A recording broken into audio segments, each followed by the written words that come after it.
পোলাটা নাজিম ভাইয়ের পোলার লগে থাকতে থাকতে পোলাটা নষ্ট হয়ে গেছে। স্কুলে যাওয়ার কোনো খবর বার্তা নাই। দেশে কই গেছে গা, স্কুলে গেল না আজকে সারাদিন। ভাই আমরা গালি গালি খেলি খেলি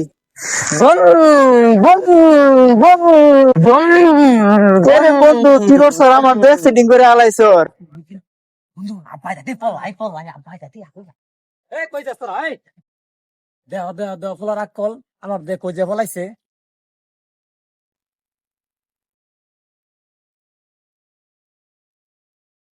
কিরে এই কিরে তুই কেমন পোলা না ভাই? আমার দে সেরকম করে পলায়। কই গেল তুই হুড়ো ভাত খাইয়া এটা কেন রে কচু মতো নাকি রে বুড়াটা কি হয়েছে রে বাবা তোর হায় হায় হায় রে তুই আর পরে দিস কেন বাবা কচু মতো তোর কি হয়েছে রে বাবা বাবা কয়েন না হিরা বাবার মারছে কেন এই যে বাচ্চা কত সাহস কি লাগা আমার বুড়াটা মারছে 70 টাকা ছেলে ভাত খাওয়া তোর মারার লাগা এই মেসে তেন না মিয়া আমি আমরা বুড়া মারছি আমার বুড়া রাত দিছি আমরা বুড়া পড়ছে করছে সাথে লাইবো বাবা ব্যথা পাইছে বড় না ব্যথা পাই নাই আমি রাগ করো না আমার পোলাটা পড়ালেখা করে না তো স্কুলে যায় না এই কারণে লাত্তি মারছে এরা খুঁজতে খুঁজতে পাই নাই রাগ করো না থাক এই হারাম দাদা